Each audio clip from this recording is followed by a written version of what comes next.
Remarks today, I will first address the current economic situation and the near-term outlook for monetary policy.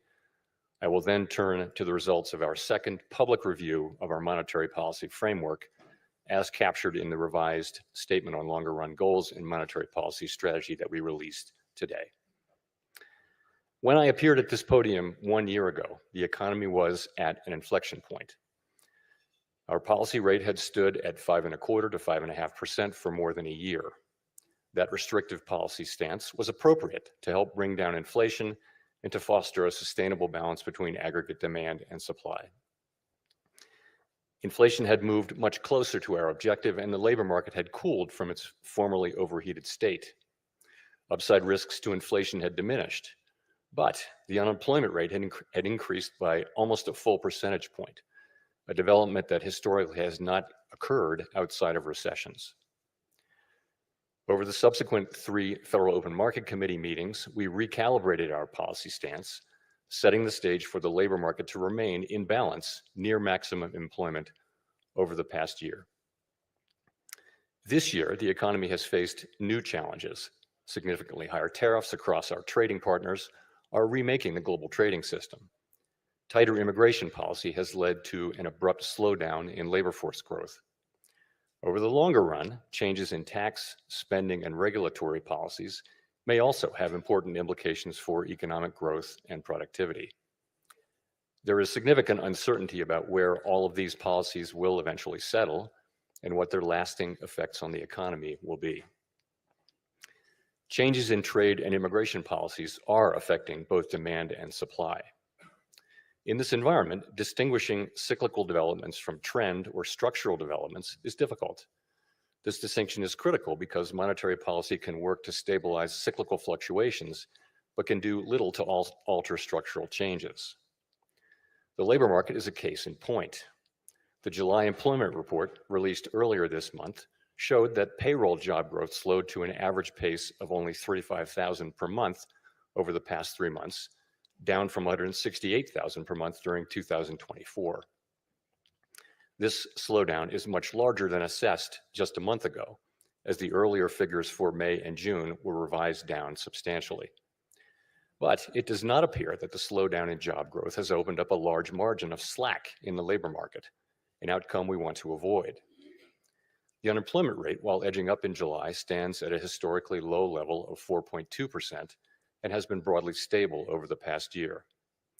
Other indicators of labor market conditions are also little changed or have softened only modestly, including quits, layoffs, the ratio of vacancies to unemployment, and nominal wage growth.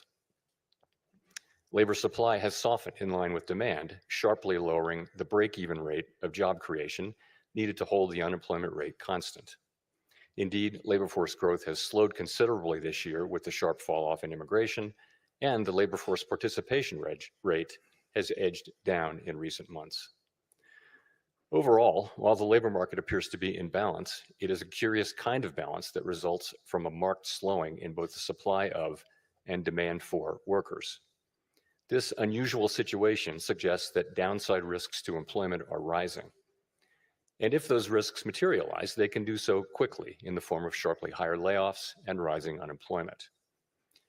At the same time, GDP growth has slowed notably in the first half of this year to a pace of 1.2%, roughly half the 2.5% pace in 2024. The decline in growth has largely reflected a slowdown in consumer spending. As with the labor market, some of the slowing in GDP likely reflects slower growth of supply or potential output. Turning to inflation, higher tariffs have begun to push up prices in some categories of goods. Estimates based on the latest available data indicate that total PCE prices rose 2.6% over the 12 months ending in July. Excluding the volatile food and energy categories, core PCE prices rose 2.9%, above their level of a year ago. Within core, prices of goods increased 1.1% over the past 12 months, a notable shift from the modest decline seen over the course of 2024. In contrast, housing services inflation remains on a downward trend, and non-housing services inflation is still running at a level a bit above what has been historically consistent with a 2% inflation. The effects of tariffs on consumer prices are now clearly visible. We expect those effects to accumulate over coming months with high uncertainty about both timing and amounts. The question that matters for monetary policy is whether these price increases are likely to materially raise the risk of an ongoing inflation problem. A reasonable base case is that the effects will be relatively short-lived, a one-time shift in the price level. Of course, one time does not mean all at once. It will continue to take time for tariff increases to work their way through supply chains and distribution networks. Moreover, tariff rates continue to evolve, potentially prolonging the adjustment process. It's also possible, however, that the upward pressure on prices from tariffs could spur a more lasting inflation dynamic, and that is a risk to be assessed and managed. One possibility is that workers who see their real incomes decline because of higher prices demand and get higher wages from employers, setting off adverse wage price dynamics. Given that the labor market is not particularly tight and faces increasing downside risks, that outcome does not seem likely. Another possibility is that inflation expectations could move up, dragging actual inflation with them. Inflation has been above our target for more than 4 years and remains a prominent concern for households and businesses. Measures of longer-term inflation expectations, however, as reflected in market and survey-based measures, appear to remain well anchored and consistent with our longer-run inflation objective of 2%. Of course, we cannot take the stability of inflation expectations for granted. Come what may, we will not allow a one-time increase in the price level to become an ongoing inflation problem. So, putting the pieces together, what are the implications for monetary policy?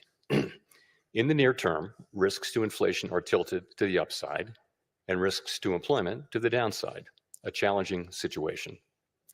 When our goals are in tension like this, our framework calls for us to balance both sides of our dual mandate. Our policy rate is now 100 basis points closer to neutral than it was a year ago, and the stability of the unemployment rate and other labor market measures allows us to proceed carefully as we consider changes to our policy stance. Nonetheless, with policy in restrictive territory, the baseline outlook and the shifting balance of risks may warrant adjusting our policy stance. Monetary policy is not on a preset course. FOMC members will make these decisions based solely on their assessment of the data and its implications for the economic outlook and the balance of risks. We will never deviate from that approach. So, turning then to my second topic. Our monetary policy framework is built on the unchanging foundation of our mandate from Congress to foster maximum employment and stable prices for the American people. We remain fully committed to fulfilling our statutory mandate, and the revisions to our framework will support that mission across a broad range of economic conditions.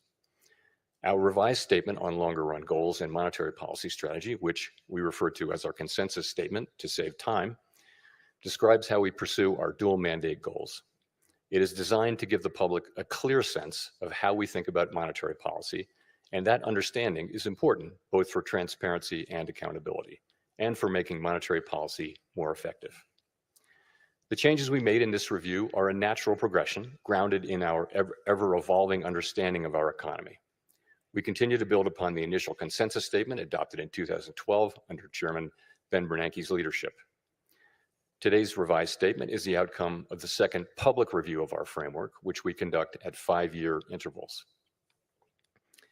This year's review included 3 elements: Fed Listens events at reserve banks around the country, a flagship research conference, and policymaker discussions and deliberations supported by staff analysis at a series of FOMC meetings.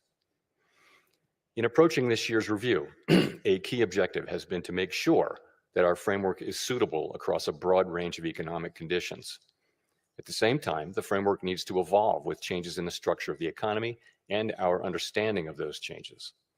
The Great Depression presented different challenges from those of the Great Inflation and the Great Moderation, which in turn are different from the ones we face today.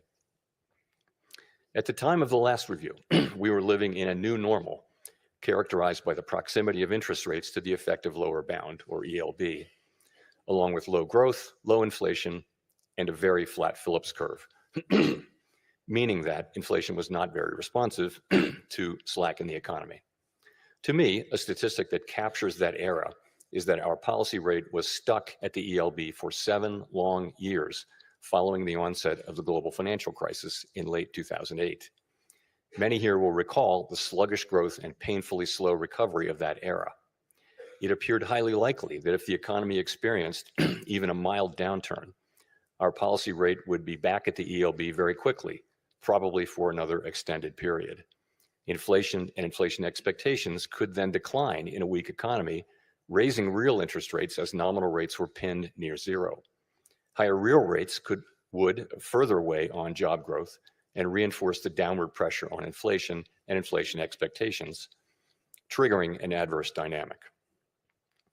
The economic conditions that brought the policy rate to the ELB and drove the 2020 framework changes were thought to be rooted in slow-moving global factors that would persist for an extended period. And they might well have done so, if not for the pandemic. The 2020 consensus statement included several features that addressed the ELB-related risks that had become increasingly prominent over the preceding 2 decades.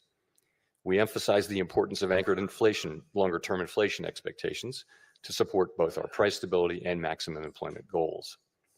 Drawing on an extensive literature on strategies to mitigate risks associated with the ELB, we adopted flexible average inflation targeting, a makeup strategy to ensure that inflation expectations would remain well anchored, even with the ELB constraint. In particular, we said that following periods when inflation had been running persistently above 2%, appropriate monetary policy would likely aim to achieve inflation moderately above 2% for some time. In the event, rather than low inflation in the ELB, the post-pandemic reopening brought the highest inflation in 40 years to economies around the world. Like most other central banks and private sector analysts, through year-end 2021, we thought that inflation would subside fairly quickly without a sharp tightening in our policy stance, as this slide will show. When it became clear this was not the case, we responded forcefully, raising our policy rate by 5.25 percentage points over 16 months. That action, combined with the unwinding of pandemic supply disruptions, contributed to inflation moving much closer to our target without the painful rise in unemployment that has accompanied previous efforts to counter high inflation. This year's review considered how economic conditions have evolved over the past 5 years. During this period, we saw that the inflation situation can change rapidly in the face of large shocks. In addition, interest rates are now substantially higher than was the case during the era between the global financial crisis and the pandemic. With inflation above target, our policy rate is restrictive, modestly so in my view. We cannot say for certain where rates will settle out over the longer run, but their neutral rate may now be higher than during the 2010s, reflecting changes in productivity, demographics, fiscal policy, and other factors that affect the balance between saving and investment. During the review, we discussed how the 2020 statement's focus on the ELB may have complicated communications about our response to high inflation. We concluded that the emphasis on an overly specific set of economic conditions may have led to some confusion, and as a result, we made several important changes to the consensus statement to reflect that insight. First, we removed language indicating that the ELB was a defining feature of the economic landscape. Instead, we noted that our monetary policy strategy is designed to promote maximum employment and stable prices across a broad range of economic conditions. The difficulty of operating near the ELB remains a potential concern, but it is not our primary focus. The revised statement reiterates that the committee is prepared to use its full range of tools to achieve its maximum employment and price stability goals, particularly if the federal funds rate is constrained by the ELB. Second, we returned to a framework of flexible inflation targeting and eliminated the makeup strategy. As it turned out, the idea of an intentional moderate inflation overshoot had proved irrelevant. There was nothing intentional or moderate about the inflation that arrived a few months after we announced our 2020 changes to the consensus statement, as I acknowledged publicly in 2021.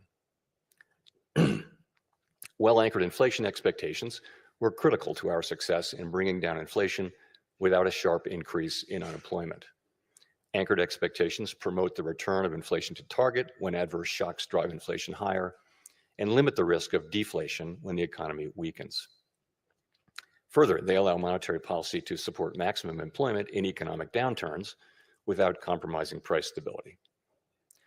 Our revised statement emphasizes our commitment to act forcefully to ensure that longer-term inflation expectations remain well anchored to the benefit of both sides of our dual mandate. It also notes that price stability is essential for a sound and stable economy and supports the well-being of all Americans. This theme came through loud and clear at our Fed Listens events.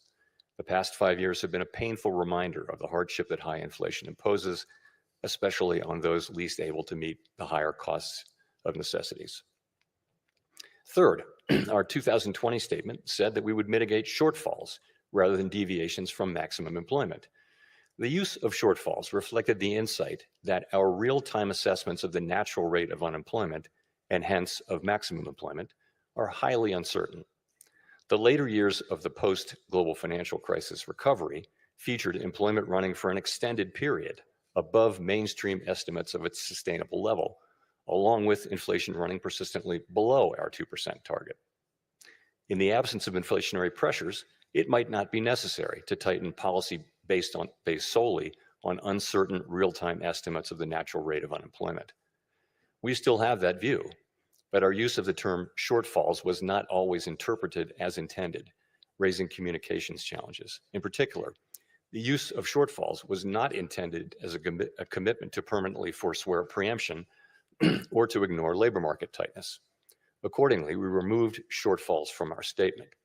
Instead, the revised document now states more precisely that the committee recognizes that employment may run at times above real-time assessments of maximum employment without necessarily creating risks to price stability. Of course, preemptive action would likely be warranted if tightness in the labor market or other factors pose risks to price stability. The revised statement also notes that maximum employment is the highest level of employment that can be achieved on a sustained basis in a context of price stability. This focus on promoting a strong labor market underscores the principle that durably achieving maximum employment fosters broad-based economic opportunities and benefits for all Americans. The feedback we received at Fed Listens events reinforced the value of a strong labor market for American households, employers, and communities. Fourth, consistent with the removal of shortfalls, we made changes to clarify our approach in periods where our employment and inflation objectives are not complementary. In those circumstances, we will follow a balanced approach in promoting them. The revised statement now more closely aligns with the original 2012 language. We take into account the extent of departures from our goals and the potentially different time horizons over which each is projected to return to a level consistent with our dual mandate. These principles guide our policy decisions today, as they did in the 2022 to 24 period, when the departure from our 2% inflation target was the overriding concern. In addition to these changes, there is a great deal of continuity with past statements. The document continues to explain how we interpret the mandate Congress has given us and describes the policy framework that we believe will best promote maximum employment and price stability.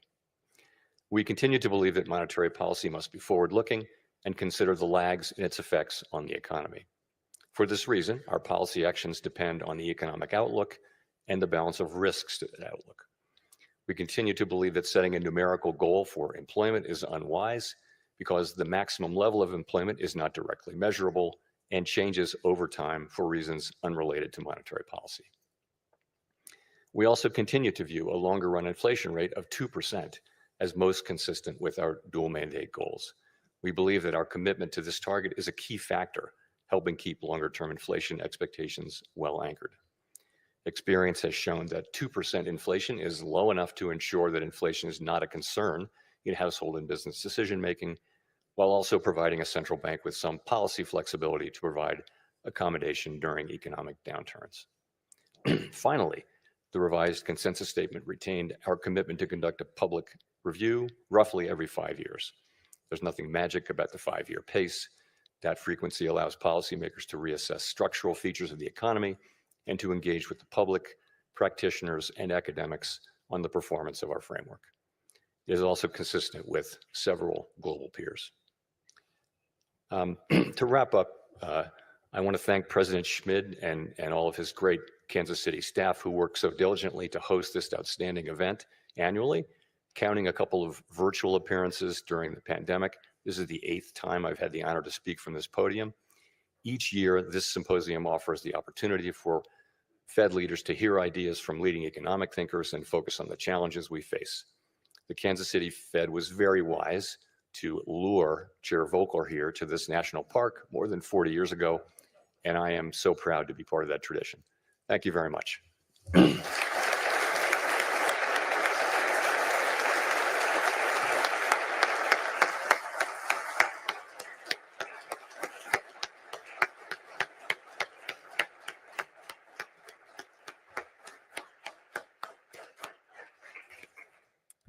Thank you very much.